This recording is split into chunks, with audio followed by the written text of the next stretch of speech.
Assalamualaikum warahmatullahi wabarakatuh. Halo semuanya, perkenalkan saya Dede Septiana, mahasiswa program studi teknologi pangan dari Universitas Sultan Ageng Tirtayasa. Pada video ini, saya akan membahas salah satu metode analisis penting dalam bidang pangan, yaitu analisis kadar air menggunakan metode spektroskopi inframerah. Metode ini tidak hanya cepat dan juga efisien, tetapi juga semakin banyak digunakan dalam industri untuk memastikan kualitas dari produk pangan. Yuk kita pelajari bersama bagaimana prinsip kerja metode ini, keunggulannya, serta bagaimana penerapannya dalam analisis pangan. Air adalah komponen yang sangat vital, tidak hanya bagi kehidupan makhluk hidup, tetapi juga memainkan peran besar dalam berbagai proses biologis alami. Dalam dunia pangan, air punya pengaruh besar terhadap sifat fisik bahan, struktur internalnya, hingga daya tahannya terhadap perubahan lingkungan seperti suhu dan juga kelembaban. Itulah mengapa kadar air menjadi salah satu parameter utama dalam analisis pangan. Dengan mengetahui kadar air, kita bisa memahami karakteristik fisik, kimia, dan biologis suatu bahan secara mendalam. Sebagai contoh, bahan pangan segar seperti buah, sayuran, dan daging biasanya mengandung air dalam jumlah yang tinggi. Sebaliknya, bahan pangan kering seperti beras, tepung, dan biji-bijian memiliki kadar air yang jauh lebih rendah. Informasi mengenai kadar air ini sangat penting, terutama dalam proses pengolahan, penyimpanan, hingga penentuan umur simpan suatu produk pangan. Analisis kadar air adalah proses pengukuran seberapa banyak kandungan air dalam suatu bahan pangan. Hasil pengukuran ini biasanya dinyatakan dalam bentuk persentase, baik berdasarkan berat basah maupun berat kering. Pengukuran kadar air sangat penting karena secara langsung mempengaruhi kualitas dan juga daya simpan produk. Jika kadar air terlalu tinggi, bahan pangan menjadi lebih rentan terhadap pertumbuhan mikroorganisme seperti bakteri dan jamur yang dapat menyebabkan kerusakan dan juga pembusukan. Selain itu, kadar air juga sangat berpengaruh pada sifat organoleptik seperti tekstur, rasa, dan juga kesegaran. Kadar air yang tidak sesuai bisa membuat makanan menjadi terlalu lembek, kering, atau bahkan kehilangan cita rasanya. Dengan memahami pentingnya kadar air ini, tentu kita membutuhkan metode analisis yang akurat dan efisien untuk menjaga kualitas pangan. Disinilah metode spektroskopi inframerah menjadi solusi yang efektif. Namun, ada beberapa metode yang umum digunakan untuk menganalisis kadar air dalam bahan pangan. Yang pertama adalah metode termografimetri. Metode ini bekerja dengan memanaskan sampel pada suhu tertentu hingga seluruh air dalam sampel menguap. Penurunan berat selama proses pemanasan tersebut kemudian digunakan untuk menghitung kadar air. Metode ini cukup akurat dan banyak digunakan, tetapi membutuhkan waktu yang relatif lama, serta alat pemanas khusus. Metode yang kedua adalah termovolumetri. Pada metode ini, volume uap air yang dihasilkan dari pemanasan sampel diukur. Uap air yang terbentuk akan mendorong cairan atau menghasilkan tekanan yang dapat diukur untuk menentukan kadar air. Metode ini sangat cocok untuk bahan yang mudah menghasilkan uap. Selain itu, terdapat juga metode fisik dan kimia yang meliputi teknik seperti pengukuran titik didih, pengukuran tekanan uap, atau reaksi kimia dengan zat tertentu. Meskipun metode ini bisa memberikan hasil yang baik, namun tidak sepraktis metode lain untuk penggunaan rutin sehari-hari. Dan yang terakhir yaitu ada metode spektroskopi inframerah, sebuah metode yang lebih modern dan efisien yang akan saya bahas lebih lengkap dalam video kali ini. Spektroskopi inframerah atau infrared spektroskopi adalah teknik yang memanfaatkan interaksi antara cahaya inframerah dengan molekul dalam suatu sampel. Ketika cahaya inframerah melewati sampel, molekul-molekul di dalamnya akan menyerap energi pada panjang gelombang tertentu. Penyerapannya terjadi pada frekuensi yang sesuai dengan getaran ikatan kimia dalam molekul tersebut. Dengan kata lain, setiap jenis molekul memiliki pola penyerapan khas yang bisa kita gunakan untuk mengidentifikasi dan menganalisis kandungan dalam sampel, termasuk kadar air. Spektroskopi inframerah adalah teknik analisis yang memanfaatkan interaksi antara radiasi inframerah dengan molekul dalam suatu sampel. Pada dasarnya, ketika radiasi inframerah diarahkan ke sampel, molekul-molekul di dalamnya akan menyerap energi pada frekuensi tertentu. Nah, frekuensi ini sesuai dengan energi getaran ikatan antar atom dalam molekul tersebut. Getaran yang terjadi ada dua jenis, yaitu renggangan atau stretching, yaitu perpanjangan dan pemendekan ikatan kimia, serta tekukan atau bending, yaitu perubahan sudut antar atom. Radiasi inframerah memiliki energi yang cukup untuk mengaktifkan getaran-getaran ini, namun tidak cukup kuat untuk mengubah tingkatan energi elektron dalam molekul. Karena itu, teknik ini juga dikenal sebagai spektroskopi vibrasi. Ketika molekul menyerap energi pada frekuensi tertentu, serapan tersebut terekam dan ditampilkan dalam bentuk spektrum, yaitu grafik antara bilangan gelombang yang berhubungan dengan frekuensi dan energi, dengan transmitasi atau absorpsi cahaya. Setiap jenis gugus fungsi dalam molekul memiliki pola serapan khas pada bilangan gelombang tertentu, sehingga pola ini bisa digunakan untuk mengidentifikasi struktur kimia secara kualitatif. Selain untuk identifikasi kualitatif, intensitas puncak-puncak pada spektrum juga dapat digunakan untuk analisis kuantitatif. Artinya, semakin banyak molekul dengan gugus fungsi tertentu, semakin besar pula intensitas serapan pada spektrum tersebut. Dengan demikian, spektroskopi inframerah menjadi teknik yang sangat berguna untuk mengetahui baik jenis senyawa maupun kadar suatu zat dalam sampel. Radiasi inframerah merupakan bagian dari spektrum elektromagnetik dan dibagi menjadi 3 wilayah utama berdasarkan panjang gelombangnya. Pertama, ada inframerah jauh atau far infrared yang berada pada kisaran bilangan gelombang 400 hingga 40 per cm. Wilayah ini biasanya digunakan untuk mempelajari getaran rotasi dan mode getar molekul yang kompleks, serta analisis struktur kristal padat. Yang kedua, ada inframerah tengah atau mid infrared dengan kisaran 4000 hingga 400 per cm. Wilayah ini paling umum digunakan dalam spektroskopi inframerah, terutama untuk mengidentifikasi gugus fungsi dalam molekul organik. Banyak ikatan kimia penting seperti CO, OH, dan NH menunjukkan pola serapan khas pada wilayah ini. Ketiga, ada inframerah dekat atau near infrared yang mencakup bilangan gelombang 14.000 hingga 400 per cm atau panjang gelombang sekitar 700 hingga 2500 nanometer. Meskipun informasi struktural dari NIR tidak detail mid infrared, NIR sangat berguna untuk analisis kuantitatif, termasuk untuk menentukan kadar air dalam berbagai sampel. Mengapa NIR digunakan untuk analisis kadar air? Hal ini karena air memiliki pita serapan yang kuat dan khas di wilayah NIR, terutama pada dua rentang panjang gelombang berikut. Yang pertama itu ada 1400 sampai 1440 nanometer atau setara dengan 7143 hingga 6944 per cm, dan 1900 sampai 1950 nanometer atau setara dengan 5263 hingga 5128 per cm.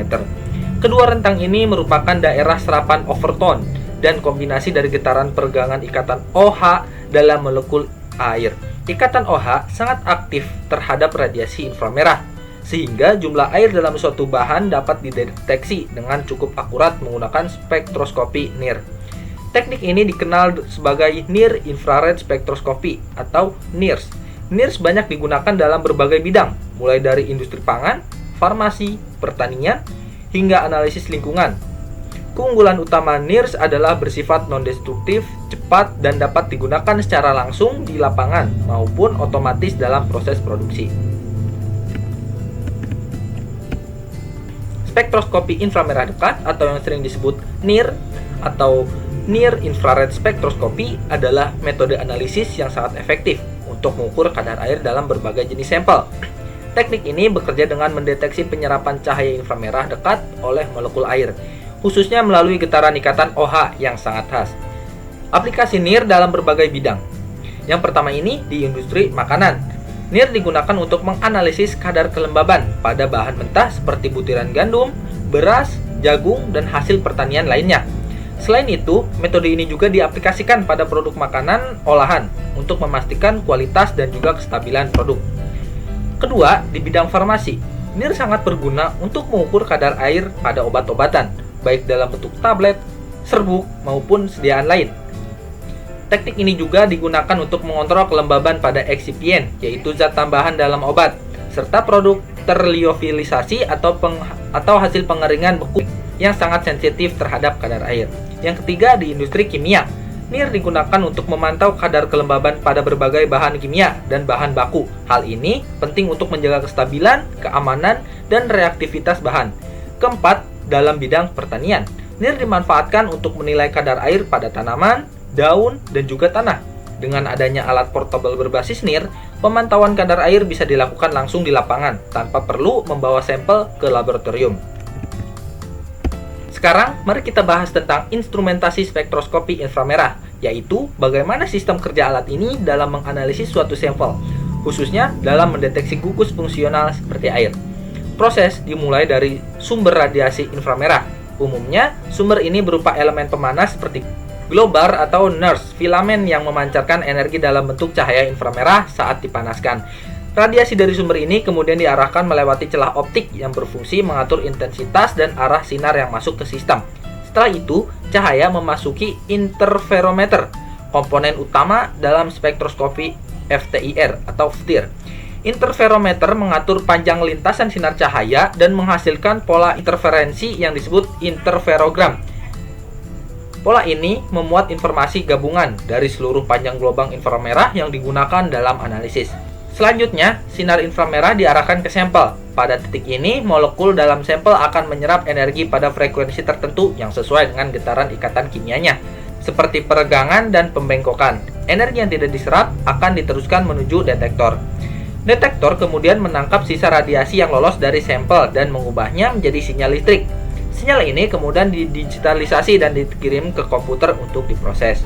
Di komputer, data yang diterima diproses menggunakan transformasi Fourier, metode matematis yang mengubah interferogram menjadi spektrum inframerah. Spektrum ini menampilkan informasi absorbansi terhadap bilangan gelombang, yang menjadi dasar untuk mengidentifikasi gugus fungsi serta melakukan analisis kuantitatif, seperti penentuan kadar air. Pada bagian ini, saya akan membahas mengenai kelebihan dan kekurangan dari metode spektroskopi inframerah, khususnya dalam konteks analisis bahan, seperti pangan dan juga argo produk. Mari kita mulai dari kelebihannya terlebih dahulu. Salah satu keunggulan utama dari spektroskopi inframerah, baik itu FTIR ataupun NIR, adalah analisisnya yang cepat dan non-destruktif. Artinya, kita bisa menganalisis sampel tanpa harus menghancurkannya. Bahkan, dalam banyak kasus, sampel bisa langsung dianalisis dalam bentuk padat tanpa perlu dilarutkan terlebih dahulu. Ini sangat berguna untuk pengujian rutin seperti di laboratorium quality control, industri pangan, ataupun farmasi. Selain itu, metode ini tidak memerlukan pelarut organik seperti pada kromatografi atau spektrofotometri UV. Hal ini membuat preparasi sampel menjadi lebih praktis, aman, dan ramah lingkungan karena tidak menghasilkan limbah berbahaya dan juga menghambat biaya operasional. Dari segi kemampuan analisis, metode ini bisa digunakan untuk analisis kualitatif maupun kuantitatif. Kita bisa mengidentifikasi gugus fungsi dalam suatu senyawa dan juga menghitung kadar suatu komponen seperti kadar air, lemak, atau zat aktif dalam produk herbal maupun pangan. Kemudian, spektroskopi inframerah juga sangat cocok dikombinasikan dengan metode statistik atau yang kita kenal dengan chemometry. Dengan bantuan chemometry, kita bisa mengolah data spektrum yang kompleks menjadi model prediksi yang sangat akurat. Misalnya, untuk menentukan kadar air dalam biji-bijian, kelembaban dalam tablet obat, atau bahkan kadar asam lemak bebas dalam minyak goreng. Keunggulan lainnya adalah sifatnya yang multifungsi dan luas penggunaannya. Spektroskopi ini bisa diterapkan untuk berbagai jenis bahan, mulai dari tanaman, tanah, produk, peternakan, dan perikanan, sampai produk jadi seperti makanan kemasan. Dan yang tidak kalah penting, spektroskopi inframerah juga aman digunakan. Radiasi inframerah tidak menyebabkan perubahan kimia pada sampel, sehingga cocok digunakan untuk bahan-bahan yang sensitif, seperti bahan biologis atau pangan segar. Namun, tentu saja tidak ada metode yang sempurna. Spektroskopi inframerah juga memiliki beberapa keterbatasan. Yang pertama adalah pengaruh faktor lingkungan dan kondisi sampel. Suhu, kelembaban, dan kondisi biologis dari sampel bisa mempengaruhi spektrum yang dihasilkan. Hal ini bisa menyebabkan perbedaan hasil yang cukup signifikan, terutama jika model kalibrasinya tidak mampu mengatasi variasi tersebut. Kemudian, metode ini sangat bergantung pada kalibrasi yang representatif dan berkualitas tinggi. Untuk membangun model kalibrasi yang kuat, kita memerlukan data dalam jumlah besar yang mencakup variasi sampel dan kondisi lingkungan. Proses ini bisa memakan waktu dan biaya yang juga tidak sedikit. Spektrum inframerah sendiri juga bisa sangat kompleks, terutama jika kita menganalisis sampel yang merupakan campuran dari banyak senyawa.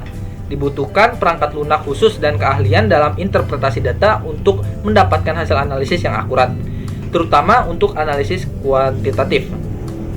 Selain itu, metode ini rentan terhadap gangguan spektral, misalnya kandungan air dalam sampel yang sering memberikan sinyal yang sangat dominan sehingga bisa menutupi atau mengganggu sinyal dari komponen lain yang ingin kita analisis. Dan terakhir, metode ini memiliki keterbatasan dalam mendeteksi komponen minor atau komponen dengan konsentrasi sangat rendah. Jika senyawa tersebut tidak memiliki gugus fungsi yang aktif terhadap radiasi inframerah, maka keberadaannya bisa saja tidak terdeteksi. Dalam kasus seperti ini, kita mungkin perlu mengombinasikan inframerah dengan metode lain seperti GCMS atau LCMS untuk hasil yang lebih komprehensif. Sekian pemaparan materi mengenai spektroskopi inframerah dari saya. Kurang lebihnya mohon maaf. Wassalamualaikum warahmatullahi wabarakatuh.